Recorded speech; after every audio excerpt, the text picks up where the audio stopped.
Hello everyone, welcome to the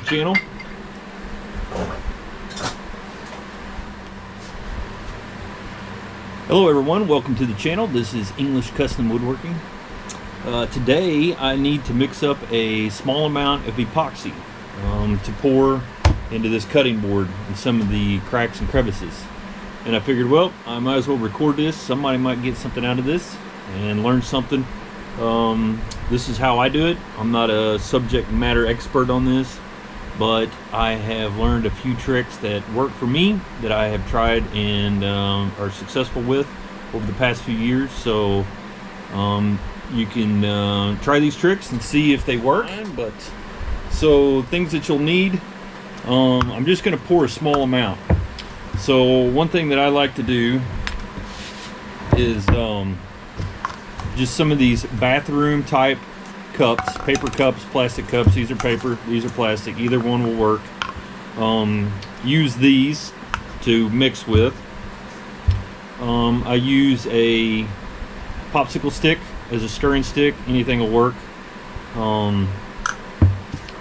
Brought some gloves, not because I think that this stuff is toxic, but this stuff gets on everything and it's super sticky, so I would recommend gloves just because it's sticky. And the epoxy that I'm using is not anything special. It is just some of the kind that you can buy at pretty much any big box store.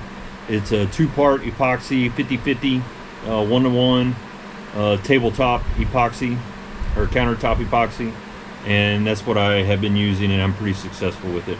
There are a lot of different kinds of epoxies out there, and I need to learn more about it, and I'd really like to, but I pretty much have just stuck with this standard type, and it has worked for me. Something else that you might need also is a heat gun, or some people use like a blowtorch. A heat gun works for me. I found it to be the best. That will help you too if you get some bubbles. All right, so let's start.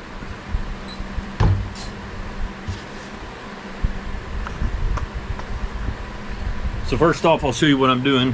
This side I already did in a few places. I'm not sure if you can see. Let me get some paint thinner real quick, it might help. Okay, so these were just some rough cut strips of walnut that I put together, and really rough. So there was a lot of cracks, crevices, the joints are kind of loose. So I fill those voids with a darkened epoxy. I dye it, and I'll show you how I do that too.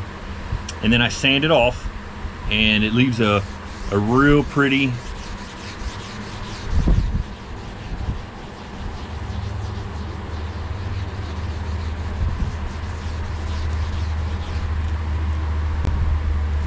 see if you can see that, but this right here is epoxy, and there's an epoxy void there. There's a huge epoxy piece right here that you can see. So that fills those voids. It's kind of a little bit of a glare with the light.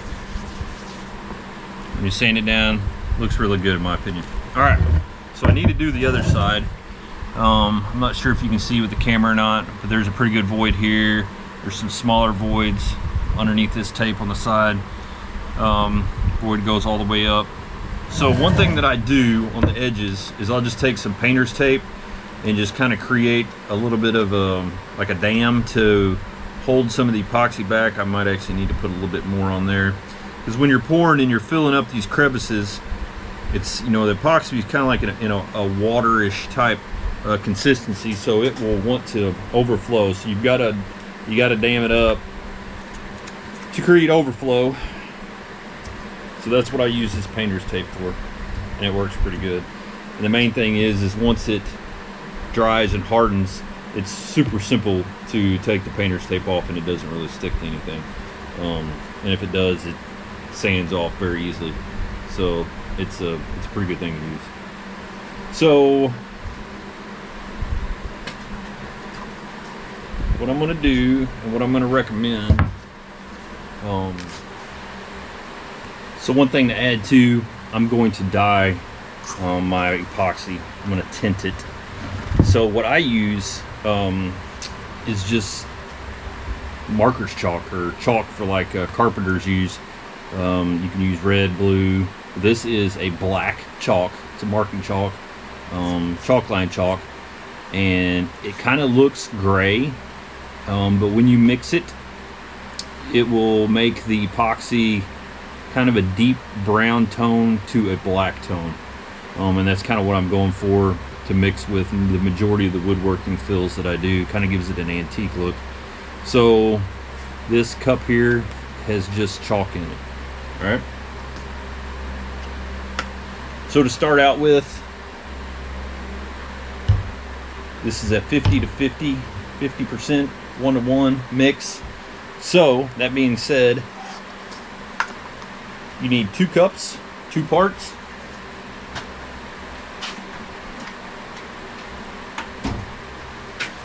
You can't, if you're going to mix these together, you don't need to fill over half of these full of each one, because when you mix together, then the cup will become full. And if you put it over 50% full, then your second cup's gonna overflow, unless you choose to use some other type of cup to mix and these to measure with. So typically what I do is I have a marker, and these are fairly well see-through. So about halfway up, just shy of halfway up, I'll make a black mark, and then I'll lay my cups side by side, and I'll transcribe that mark over to the other one. That way it's equal from the bottom. I'm holding these bottoms even, and that way when you fill these up, they have equal parts. And as simple as that. That's as much measuring as I do. Now if you've got a large portion that you need to mix, you can use a bigger cup, or fill these all the way up and pour them into bigger cups to do your mixing. One thing that I would recommend though is the more when you do your 2 or 3 minutes worth of mixing, the more you move that epoxy into maybe second or third cup, the better, because you're leaving a lot of unmixed residue on the inside of these cups that you don't realize. So when you go to let your epoxy sit and it's trying to harden, a lot of times it won't, or it takes longer to harden because you didn't get it mixed up real good. And it's mainly because it's leaving along the sides of the edges of the cup. But if you pour it from one cup to another, take that previous cup, pitch it, mix that, pour it to a clean cup, and to a clean cup. The more you do that, the less likely the more likely you're getting rid of your contaminated samples that don't have that have unmixed portions in it, and that's better. The thing you have to think about is your time frame. Depending on the temperature of where you're working, this stuff will start to harden, and if it's too warm, you need to be moving along with what you're doing, especially with the time that it takes to go ahead and do your pours. It's pretty warm today here where I'm at. It's probably 80, 82 degrees, and the humidity is extremely high. So I would probably say, without reading the directions on these, that room temperature is probably the preferred temperature, or maybe just a little bit less to do this. I have poured this stuff and mixed it in high temperatures, and it doesn't work very well. It hardens fast. You'll get it like a flash hardening. It'll turn to gel. It'll actually start to steam. It's kind of strange, but it gets super hot. And if you use a plastic cup, or a thin plastic cup, you can actually get it, it will melt the cup. It gets so hot so quick. And vice versa, if you're doing it too cold, it's like sludge.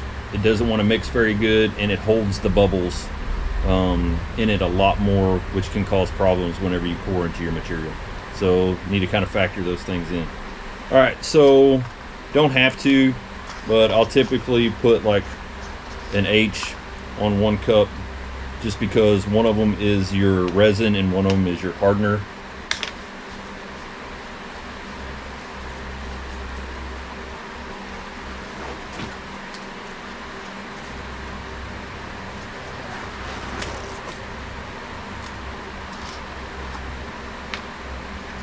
And then just pour to your line. I can see the line through the cup because of the black marker. So I just pour to the line, The hardener is usually a little bit thinner, and you kind of, my cardboard, I put a piece of cardboard down here. If you're worried about getting it on your working station, wherever you're working, put some cardboard or something down as like a sacrificial piece that you're not worried about getting dirty. Just make sure you're pretty close. A cardboard's got a little bit of a bubble in it, so it's not real level. Your resin is typically a little bit thicker. Kind of has the consistency of pancake syrup. So equal parts. I got both of them just barely covering the line. And then what I'm going to do is I'm going to pour one into the other, and I'm going to take care to use the flat portion of my popsicle stick here as kind of a blade, and to scrape out the majority of the resin that is left in that cup. Because once again, if you leave some in there, the more likely you're going to have a contaminated sample that won't harden as well, or harden at all. Okay, and then I mix. I will say that you definitely need to follow the directions on this. Mix slow, just slow and steady, nothing vigorous, not with like a drill or something. You're going to create a whole lot of bubbles if you do that. So one thing that I'll do is I'll just once again use the popsicle stick as a blade, and I'll scrape the edge of the cup to just try to get everything mixed. One thing I've noticed with this product here that I'm using too is that when you initially start mixing, it becomes, the epoxy becomes cloudy, probably because of the two parts mixing together. And when you notice that the epoxy actually kind of clears up and becomes almost like clear like water, then you're probably pretty close to a good mixture. So I think the directions recommend 2 to 3 minutes. So I'm going to stir this for a little while. If you're listening to the radio, pick a song and start stirring at the beginning of the song. When the song's over, it's probably about 2 or 3 minutes.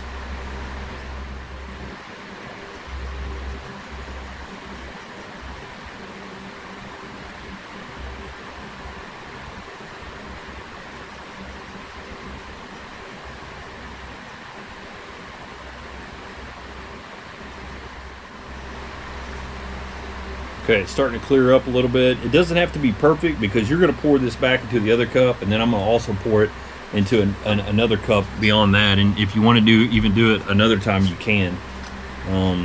So we're going to take this, and I'm going to go back into the other cup that I used to pour out of to begin with. I'm going to pour it in here. I'm going to scrape my sides.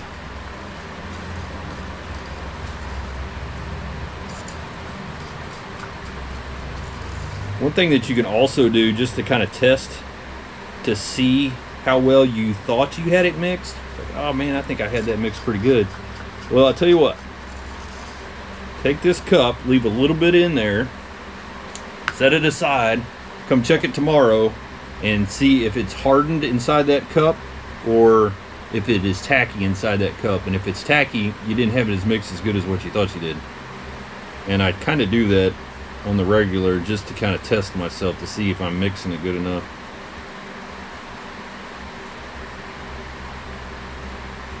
All right, second cup, couple minutes of stirring.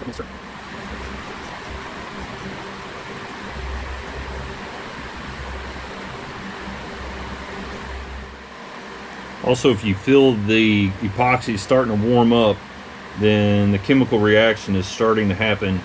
And not saying that you need to rush, but just know that things are happening and you need to get along with what you're doing.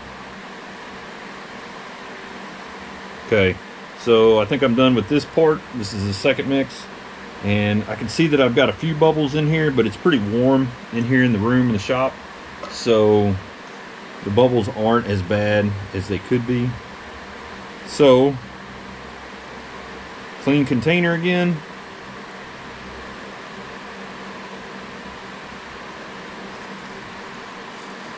pour my mix into the clean container.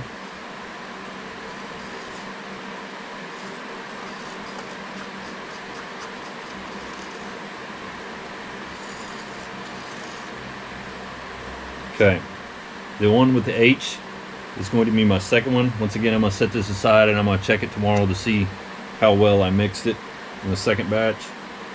To see how well it turns out. Just curiosity's sake more than anything. Alright, so the third mix, I'm going to go a little bit shorter time on this, just about a minute. This is a clean container, so the side should be clean. And then I'm going to, before I pour it into my next container, I'm going to put some tint in it. And then pour it in another container, continue to mix, and then I'll be done. So I can tell that it's already starting to kind of warm up. The container's starting to warm up a little bit.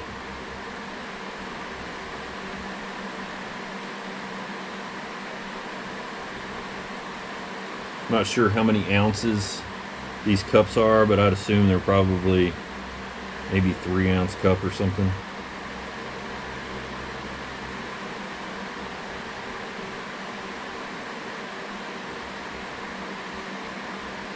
Okay, so you don't have to use a lot, and if whatever doesn't actually dissolve into the mix will sit at the bottom, so when you pour it out you'll notice if you put too much in. So I just use this popsicle stick, put about that much in it. It's actually probably more than what I need, but the more you put in there, the darker the mixture will be. If you kind of go a little bit light, it'll be a little translucent. You'll be able to see light through it, and the tint on this will be more of a brown tint than a black tint.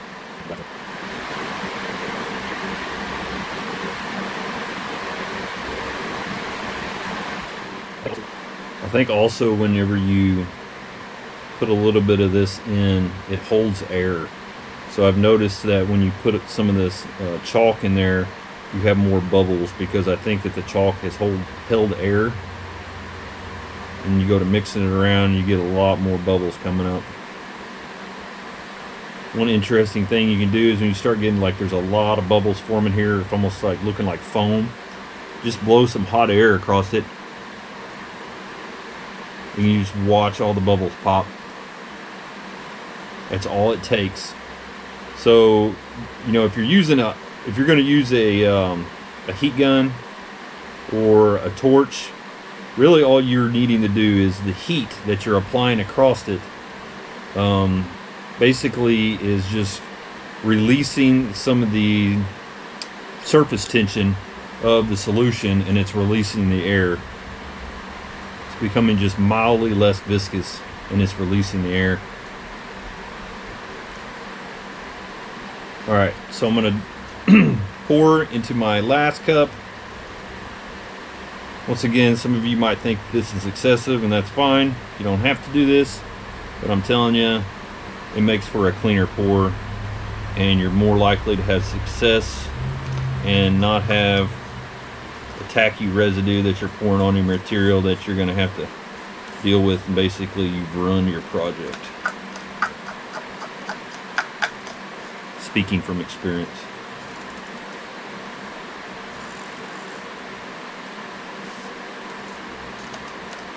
So there is a little bit of chalk in the bottom of this. It all did not dissolve.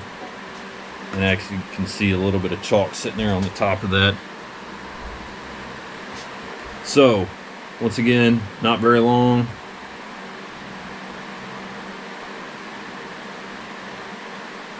My epoxy is starting to get pretty warm. So I'm not exactly how much time has transpired. Maybe 10 minutes, maybe not that long. I'm going to probably say maybe 7 to 8 minutes. And it's warming up pretty good, but once again, it is warm in this room. It's probably warmer than I should be mixing this in. Okay. Now, what I'm going to do, I need to get... Alright, this is what I was looking for. This doesn't need to be perfect, but it needs to be pretty close, because once again, the stuff will run downhill. So as long as you get it fairly close. My cup is getting pretty warm, so I'm going to pour like this into the biggest voids. Then I'm actually going to use my popsicle stick to kind of scoop and feed.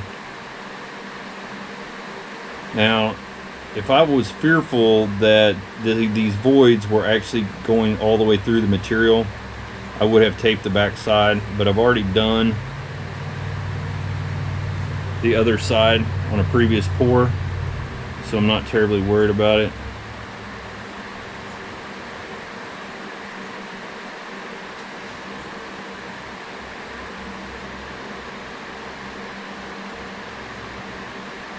So there is a little bit of air that I'm going to have to get my heat gun out here in just a second. And I have some very small spots that's what I just use my popsicle stick and just kind of, the less you use, the easier it is going to be for you to sand it off. If you choose to just completely cover your project with this epoxy, you're going to be sanding for a long time. And if that's what you want to do, then go for it. But I have learned the hard way that that's not always the best way to be. I try to be a little bit more spot specific so I can do less sanding later.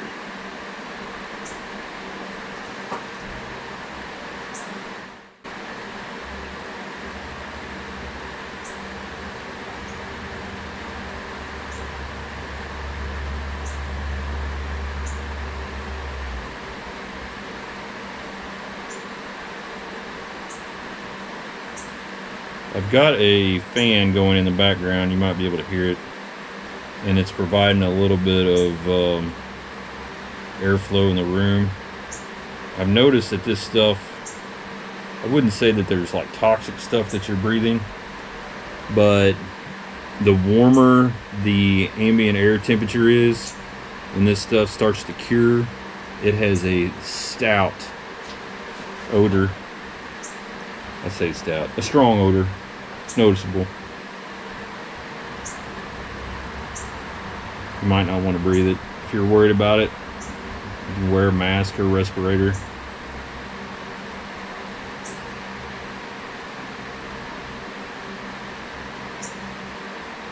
Now, some voids, especially if they're tight, and your epoxy is kind of viscous, it might not fill the void very well.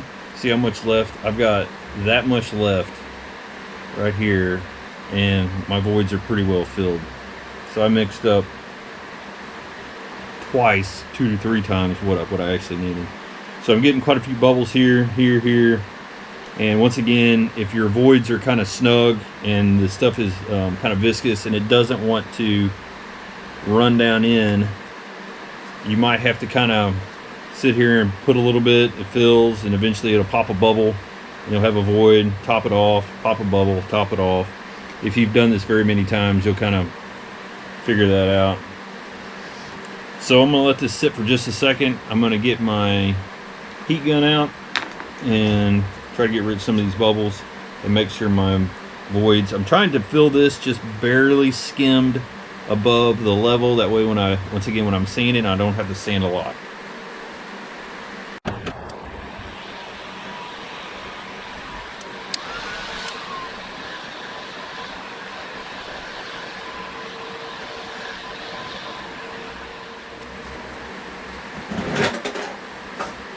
So with the glare of the lighting in here, I don't really think there's a reason for me to try to film. All I'm doing is popping bubbles. As you work yourself across the epoxy, you can actually kind of watch the bubbles come to the top and pop. There's another one here. So I've probably got a spot right here that's got a lot of air in it. So I'm gonna have to kind of watch that spot. This is the heat gun I have. I've actually got a couple of them. They're just cheap heat guns, and they do the trick That's all that needs to be done. Don't tell your wife that I said this, but if you didn't want to buy a heat gun and she's got an old hair dryer, a hair dryer would probably work just as well. So I'm going to sit here and watch this for a little while, and I would typically say within 5 to 10 minutes it's going to be where it needs to be, that I'm just going to let it sit overnight. The way that this stuff works, it's doing a chemical reaction, and it'll eventually get to the point where it heats up, and it starts to almost go from very non-viscous liquid to a gel, and then you can't mess with it anymore. You'll actually mess it up. So there's really no point in messing with it after that.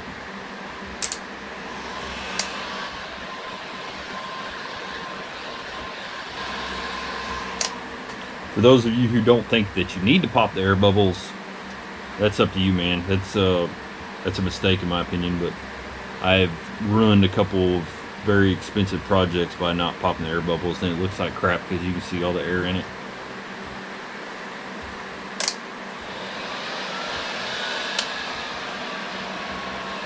You don't want to get this too hot either, because you can cause that flash hardening to happen faster, and you don't really want to do that. You want it to harden at its own pace.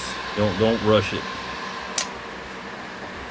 And honestly, my best tip is that if you think it needs to be filled more, but it's at that point where it's starting to get kind of like gel, and what you have in your cup, see, this is like super hot. That's almost so hot I can't touch it. Like, that is super hot. Very, very, very hot.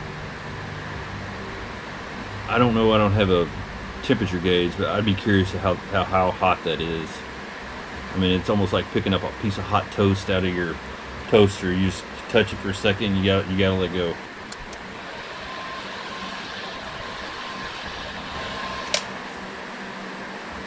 All right, we're getting there. I don't see that many more bubbles pop up, and once again, I don't think I finished kind of my point of what I was going to say right there, was that just do another pour. If you need to come back and do another pour to top it off, to fix some, you know, discrepancies or spots that kind of look bad, just do another pour. It's easier, and I mean, it might take a little bit more time, but your end product will look better.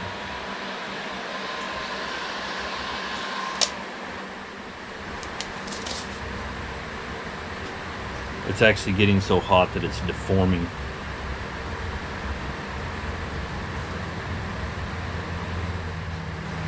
I'm gonna put that in another cup so it doesn't like deform or bust and end up all over my table. All right, everybody, thanks for watching. That's about all there is to it. I'm gonna let this sit, and I'll come back and check it in the morning and see how well it's set up, and I'll check it for air bubbles, and we'll take a look at it tomorrow. It'll be a couple seconds for you, but it'll be tomorrow for me. If you don't mind, if you like the video, give me a thumbs up, leave a comment, share if you want, subscribe to the channel if you would, and see you in the next one. Okay, it's the next morning. I did these last night around 6 p.m. and it's about 9 a.m. the next morning.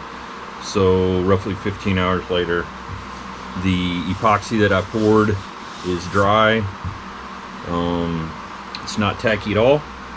I don't see any air bubbles in there that I need to worry about. There was kind of a danger spot here that I noticed, but it seems to have cured pretty well. And just for the first cup, pretty dry. There's a couple spots in the bottom that are a tiny bit tacky, so I did a pretty good job stirring. The second cup, it's dry, cured well, and obviously that third cup, it cured well. My leftover, I don't know if you can see that or not, but that's how hot the cup got, deformed, the heat that it puts off. Anyway, appreciate you guys watching. See you on the next one.